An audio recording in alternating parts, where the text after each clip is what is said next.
Hello, my friends, and a very happy, healthy new year to you and yours. Today, a demo of the game Pocket Pennant Run. It has a website that will launch tomorrow. The game goes live tomorrow. It is available for purchase. It is less than $20 no matter what you do. And for the $20, you get the game, you get access to every player on every major league team, plus 10 years right away of Japanese seasons, plus they're going to build on that. Every player, every team, and the game for less than $20. The game is fun. It has an incredibly small footprint, as you can see. It's addicting, actually. I like it a lot. And I think that this is where baseball sims, if they're going to survive, this is where they have to head. And so, to a small footprint, playable game with an online component. Speaking of the online component, you also get access to download and manage your teams, change the rosters any way you want to, and you can also sim the games. So you can set the strategy for your team, you can set the batting orders for the teams, you can order the relievers, you can set strategy, all that good stuff for less than $20. And that's just if you order the hard copies of stuff. If you order the PDFs, it's a lot less than that. The information is in the description below. There's a lot of other YouTube videos available now for you to look at to see how the game plays. But my work here today with you is to show you how the game plays so that you can make a decision for yourself about whether this is a good purchase for you. Pocket Pennant Run is the game. All right. What I've done is I've run off the team cards, which is what you use to play the game. I've printed the cards for these teams on cardstock. These are the 1961 Cincinnati Reds. They'll be the home team. And the 1974 Los Angeles Dodgers will be the road team. All of the charts that I need for this game I'm going to show you in some detail, but they're all in my hands right here. This is regular playing card stock. You get these if you order the hard copy of the game. You also get 3D12 dice. These are what make the game go. And last but not least, you'll be seeing a lot of this. This is the score sheet. Comparing it to the playing card size, very small, fits inside the box. Or, if you'd rather, you can print the full-size score sheet and use those instead. So let's take a closer look at the game components and get rolling some Pocket Pennant Run baseball. Oh, and don't forget to subscribe. Give me a New Year's present with your subscription to my channel. I need your help to keep the channel going, my friends, and I do appreciate it very much. All right, let's play Pocket Pennant Run. Start with the 8 cards that you need to play the game. The pitcher card, the batter card, a control card for the pitcher, the power card, which may be needed for the batter, the defensive play result based on player defensive ratings, the base running chart based on player base running ratings, an injury chart, strategy play chart, bunt and hit and run, and that's it. Those are your charts for the game. That's how thick they are, that's how big they are, and you're ready to play. The team cards look like this. This is the pitcher side. Pitchers are rated for fatigue. P is pitcher ability, C is control, and D is their defensive rating. This number is their fatigue number. How many innings can they pitch normally without fatigue. If they get shelled, of course, the number becomes irrelevant and the pitcher letter grade goes down. This is whether they start or relieve.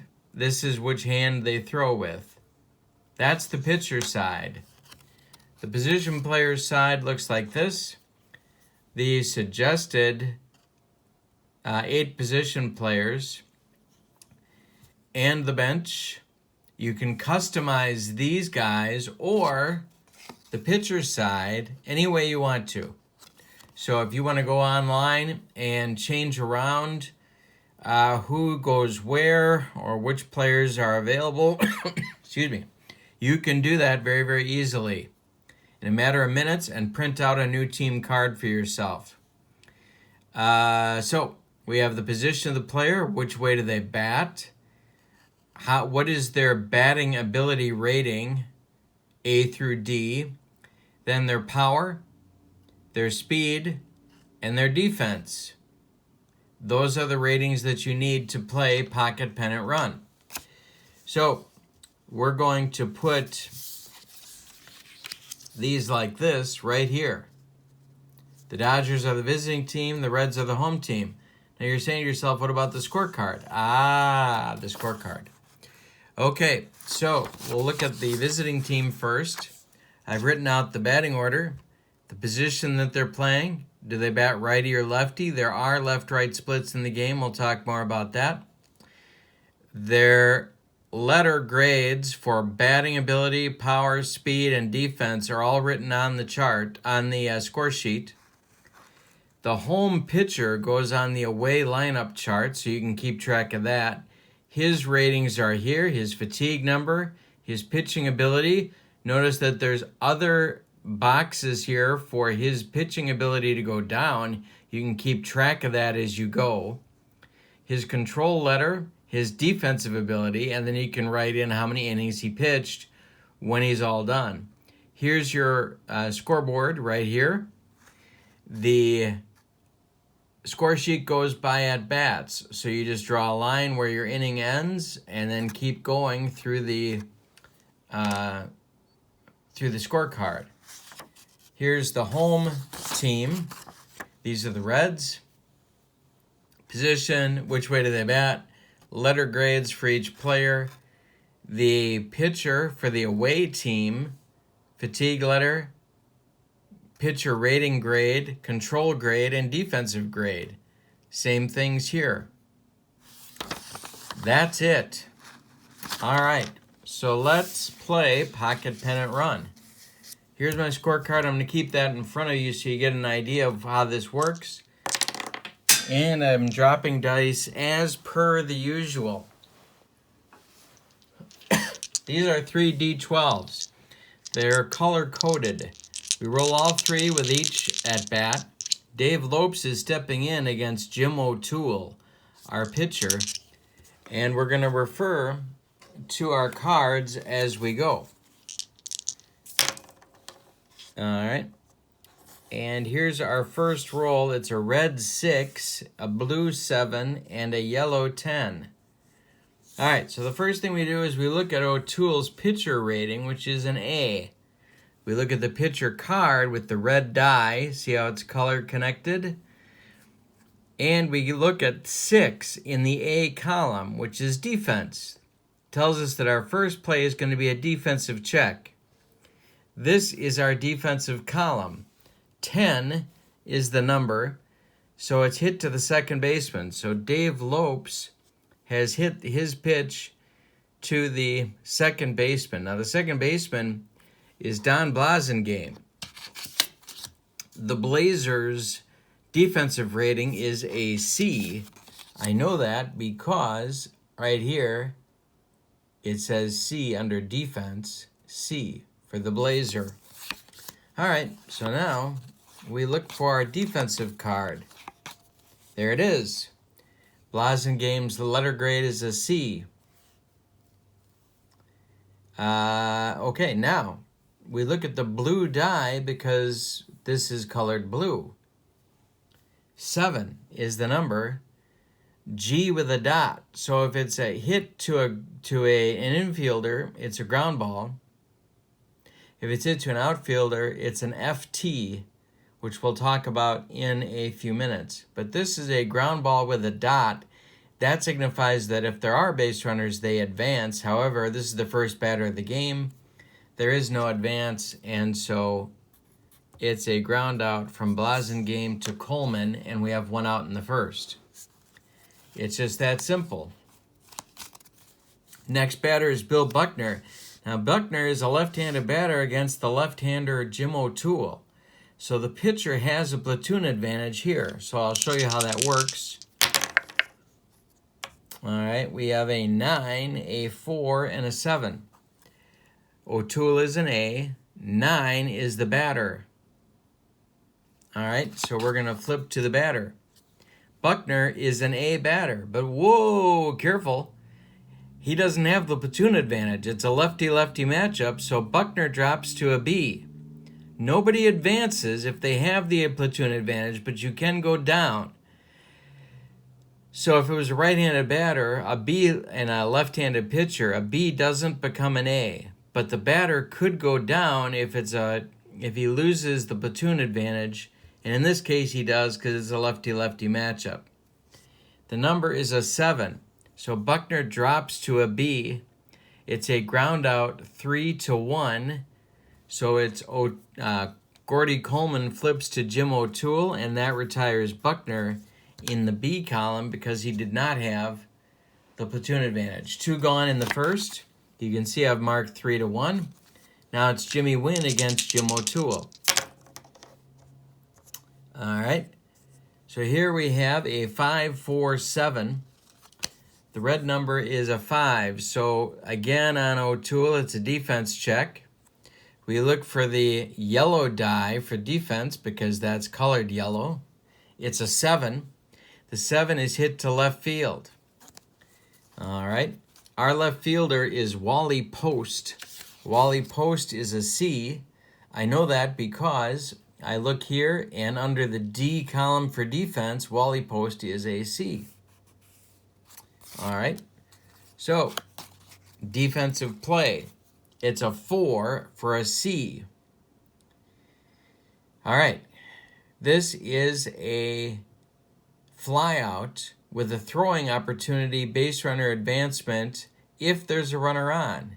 But there's not. Post makes the catch for out number 3 in the top of the first, and that retires the Dodgers.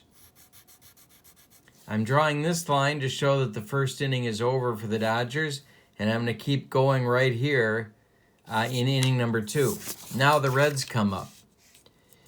It'll be Blasingame, Casco, and Pinson against Andy Messersmith for the Dodgers. Messersmith is also an A-grade pitcher. All right, here's the pitch to Blasingame. We have a bat, so we're going to look on the batter's card. Blasingame is a left-handed batter. Messersmith's a right-handed pitcher. So there's no platoon advantage for the pitcher. So the batter keeps his column. Blasingame's column is a C. The batter card is in yellow. So we're looking at the yellow number. It's a 7. And it's a flyout to right field. 1 gone in the bottom of the first. By the way, haven't mentioned this, but this is what the instruction booklet looks like. The instructions for the game are found on these pages. Look how small it is. Not only is your footprint small, but when you buy this game, you're playing the game very, very quickly. All right, next up is Eddie Casco, the Reds shortstop in 1961. Messersmith delivers his pitch. It's a 9 to the batter. It's a 1. Casco is a B, but he's a right-handed batter, so he loses the platoon advantage. He drops to a C. It's a 1, and it's a line out to first base, a double play if you can get it, but you can't. There's nobody on, so there's 2 gone in the bottom of the first. Next pitch to Veda Pinson. And it's a defensive check. All right. 6, shortstop.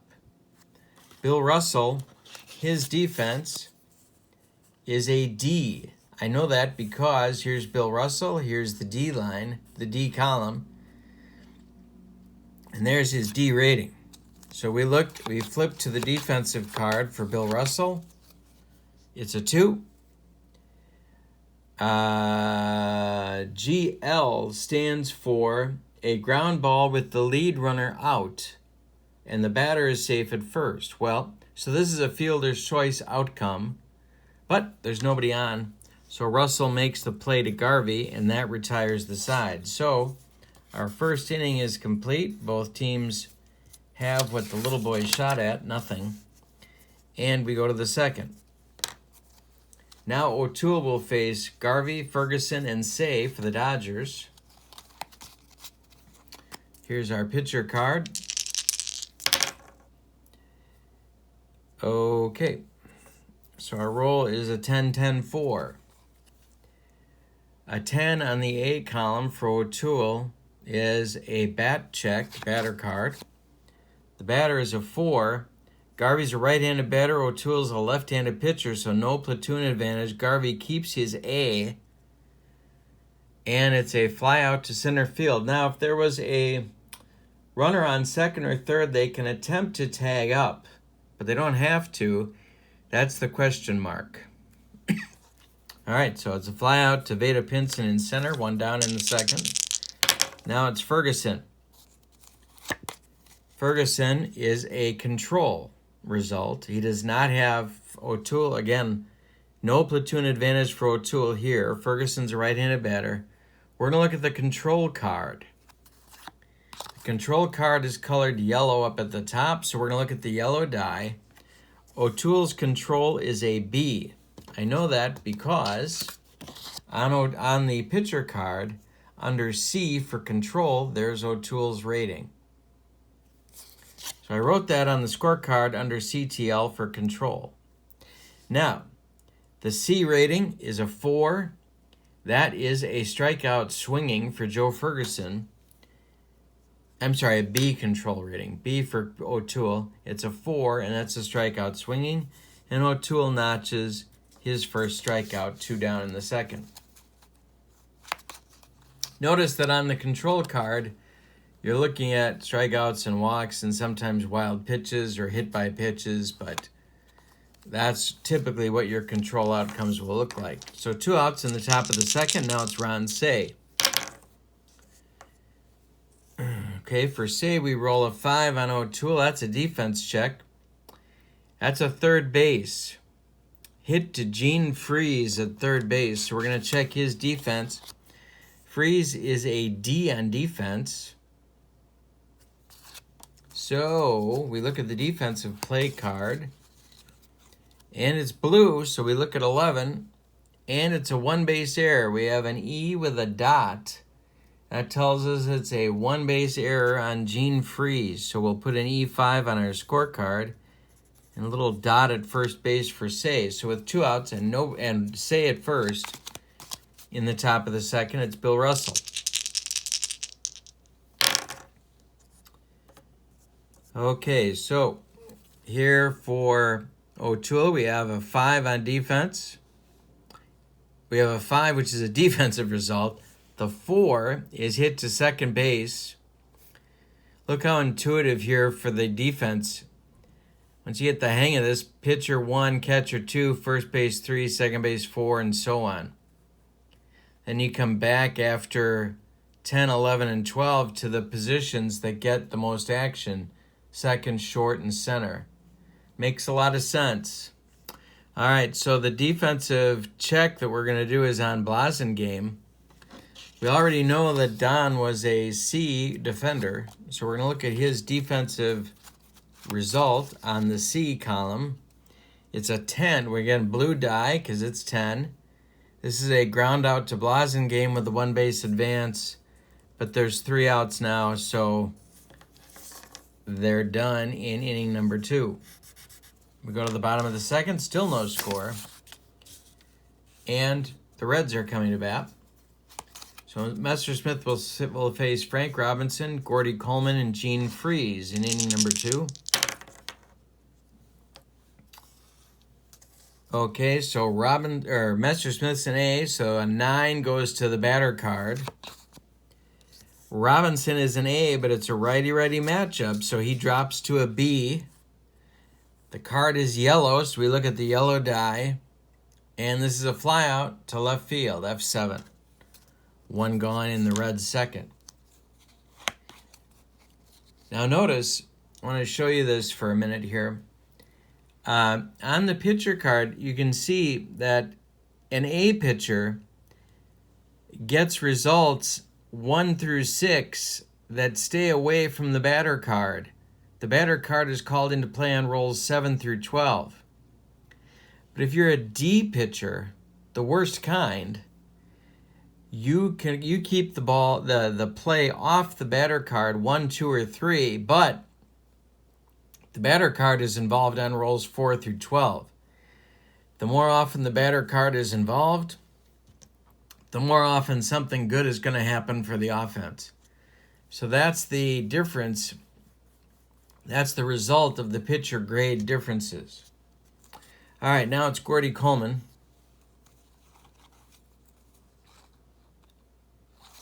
And he is a left-handed batter, so there's no platoon advantage for Messersmith here. Coleman stays a B. For the pitcher, this is a 12. The A O'Toole, or the A Messersmith becomes a batter card outcome here. So we're going to look on the batter card, yellow. Coleman is a B, so we're going to look in this column.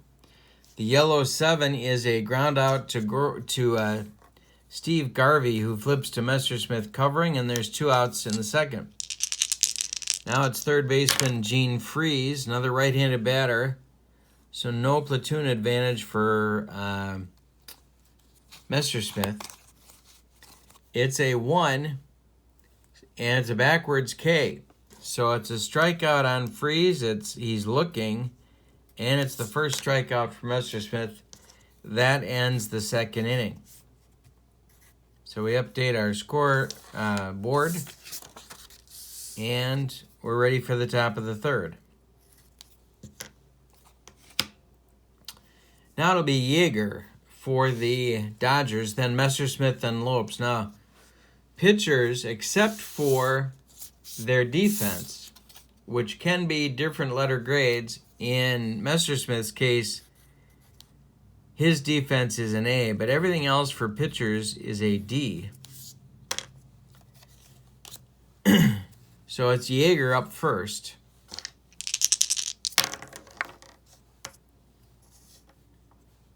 All right, and O'Toole sends this one to the batter card. The batter card is yellow. Yeager is a B. He doesn't lose anything because the platoon advantage is grounded to third. Gene Freeze handles this one and throws to Gordy Coleman for the out. All right, now I'm going to show you how a bunt would work if we had a base runner on. There is a strategy play card in the game. So to do a bunt, you need to look at 2 dice. And that is the red die and the blue die. And you see that on the card. That reminds you which dice are involved. All right, so for a bunt,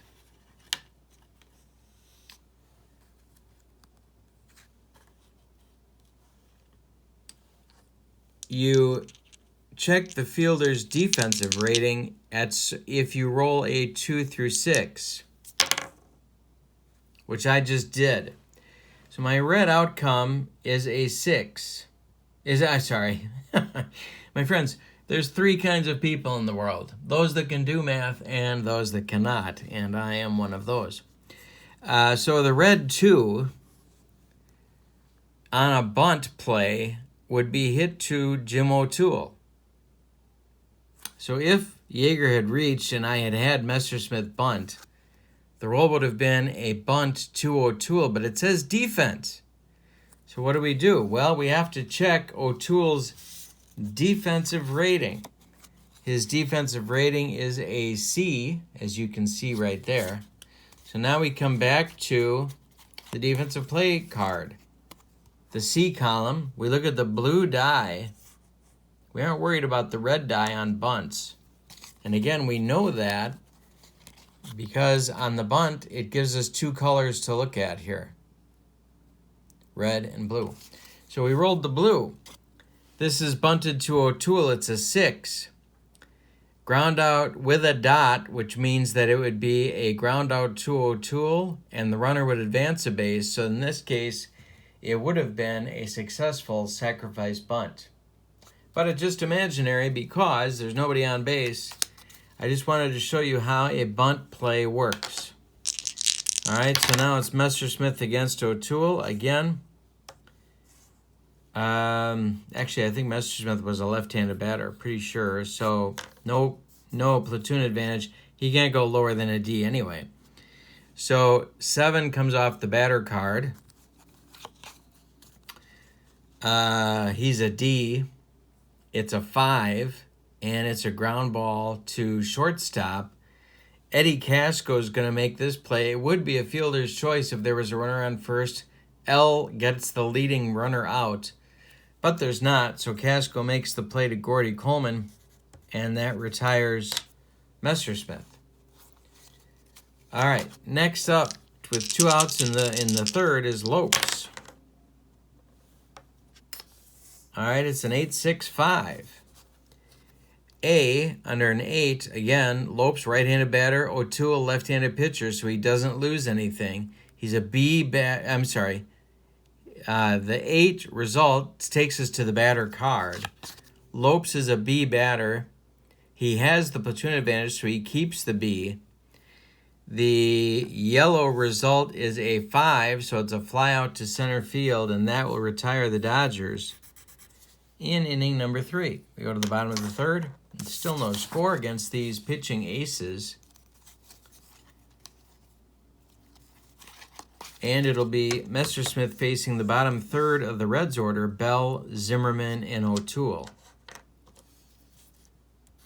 All right. The pitch from Messersmith. I'm sorry. Yeah, Gus Bell. All right, so Gus Bell leads off. A 6 on Messersmith's card is a defense check. The 12 on the yellow is hit to center field, so that's Jimmy Wynn. Jimmy Wynn's defense is a B. So we're going to look at the defense card. And the blue outcome is a 1 on a B. F stands for a flyout. Wynn makes the catch, and there's 1 gone in the bottom of the third.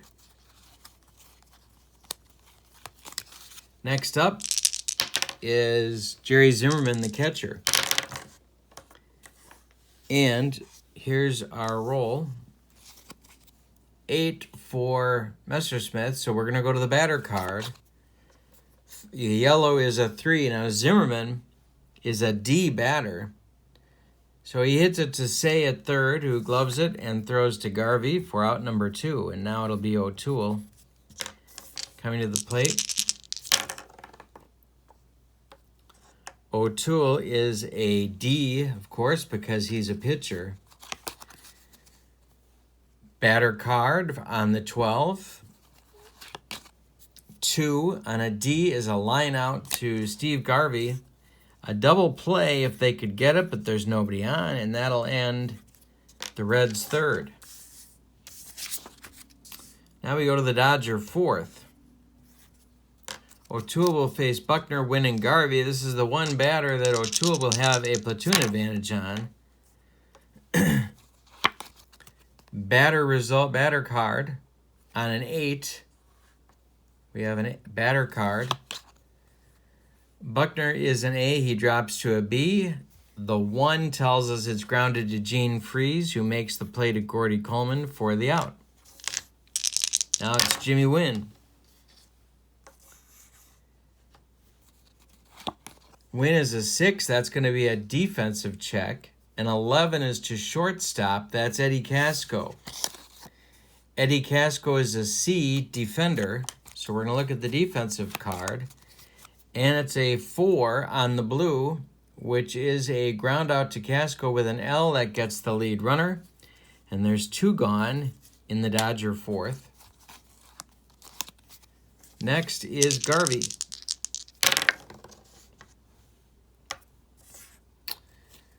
Garvey, O'Toole's pitch is a defensive check on the 6.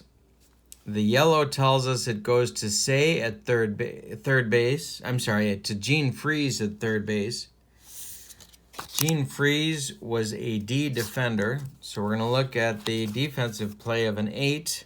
On the D defender, it's a ground out to third with a 1-base advance. And that retires the Dodgers in the 4th.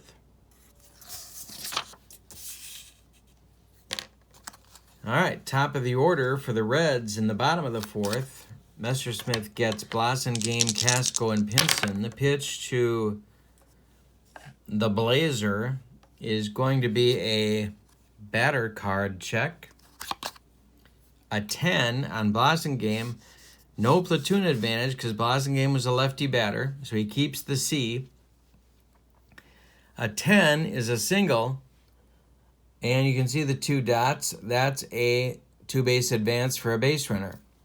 So Blasingame gets a single to lead off the bottom of the 4th.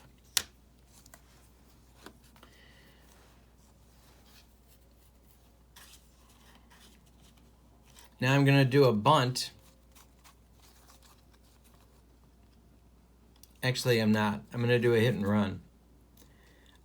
We haven't shown you the hit and run yet, so we'll show you how the hit and run works.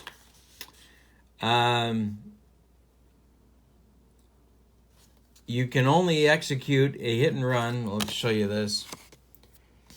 Hit and run may be executed with the runner only on first, less than 2 outs, and batter with an A or B batter rating. Casco has a B rating, but he drops to a C, so I can't do it with him. But I'm going to show you in case, if he did have the platoon advantage, I'm going to show you what it would look like if he did do it.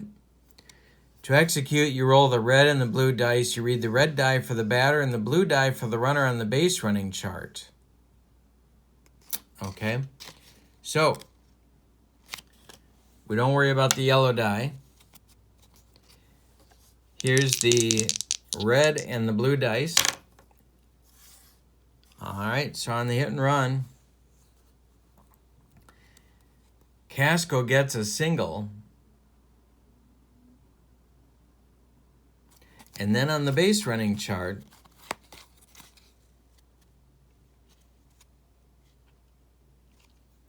we check, So Blasingame will go to third base on a hit and run, safe or out. Depending upon what you're doing with that play, you could get a safe or an out result. But because it's a hit and run, you're always safe. So Blasingame goes to third on the hit and run, so it's first and third. We'll just pretend that Casco was a B. All right, so the Reds have men at the corners. Now it's Pinson. All right. It's a 5, which is a defensive check. 6 is hit to shortstop. 11 on Russell. He's a D defender. It's a 1-base error, and that's going to score our first run. Blasingame is in. Casco goes to second, and Pinson reaches on the E6.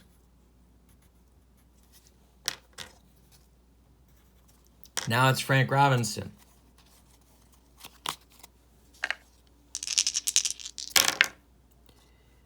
$998. So for Messersmith, batter card, because he's an A pitcher, and 8 on the batter card for an A batter, but whoa, he doesn't have the platoon advantage, so he drops to a B. It's a single with a 1-base advance, not a 2-base advance. 1-base advance, so the bases are now dripping with Reds, and there's nobody out. Gordy Coleman comes to the plate.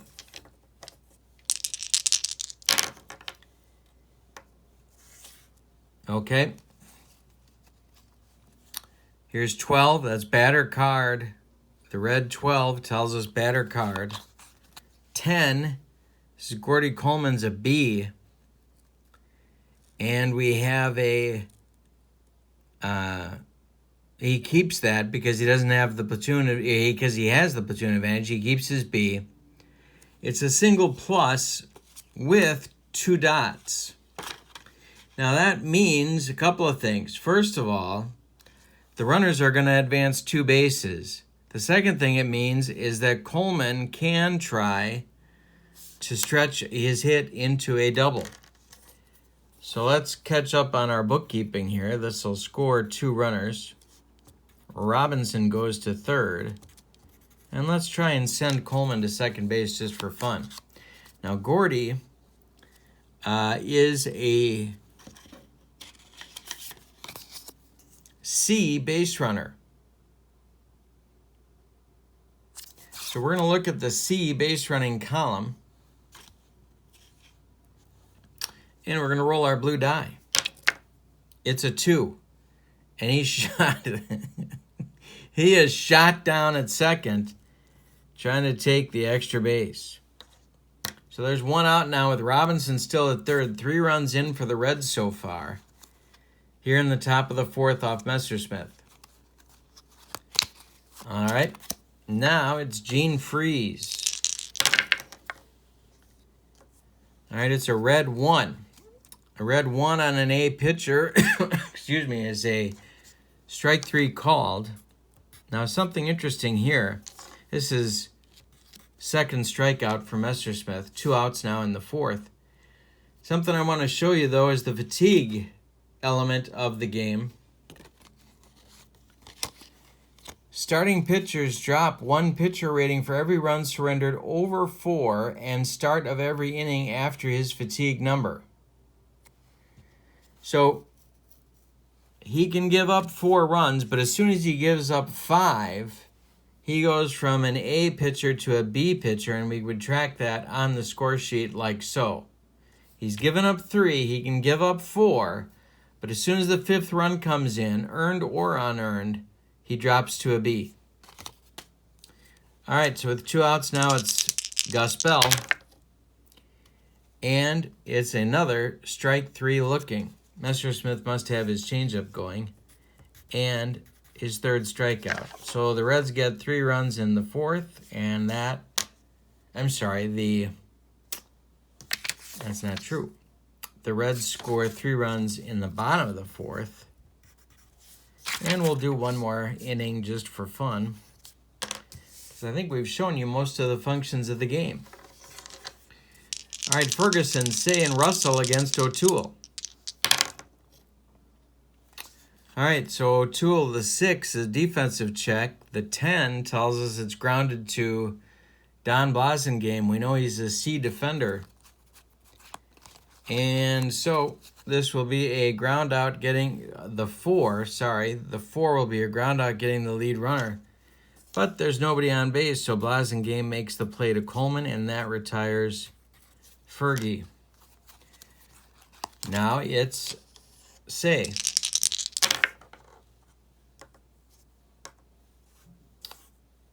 All right, so it's a 5 on O'Toole's card. That's a defensive check. It's hit to center field with the 12.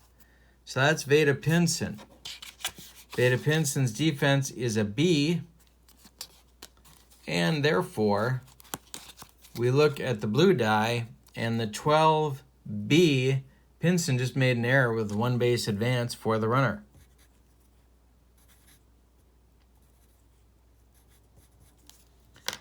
Now it's Bill Russell. 1 out, 1 on for the Dodgers.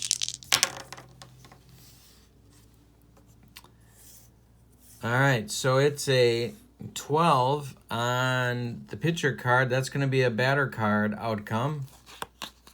It's a 4 for Russell. He is a B batter with he has the platoon advantage, so he keeps the B. This is a fly out to Gus Bell in left field.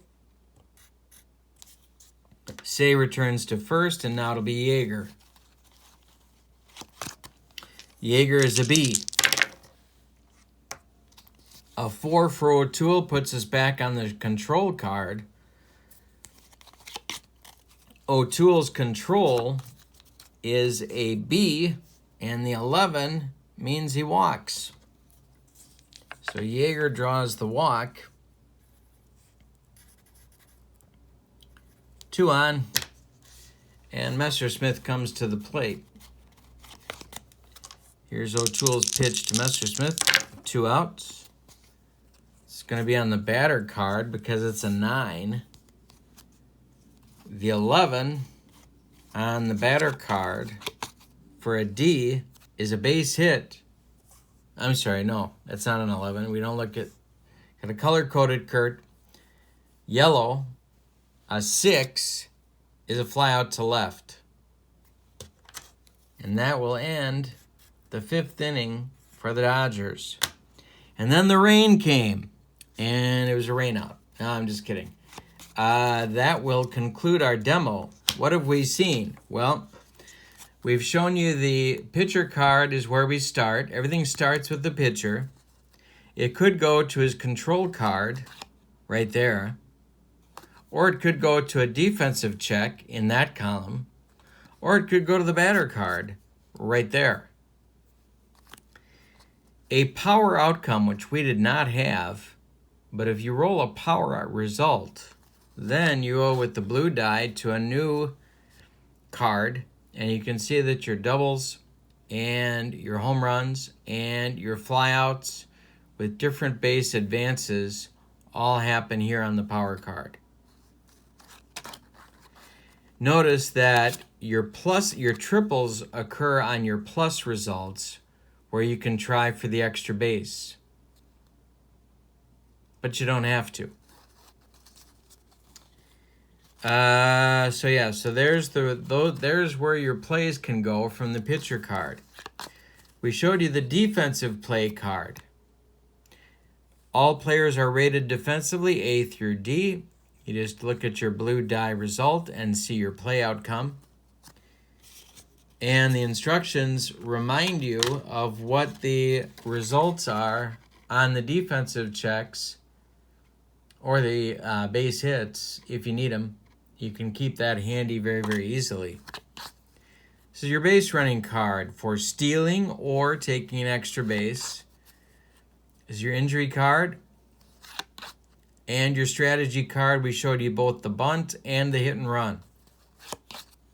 That's it. That is Pocket Pennant Run.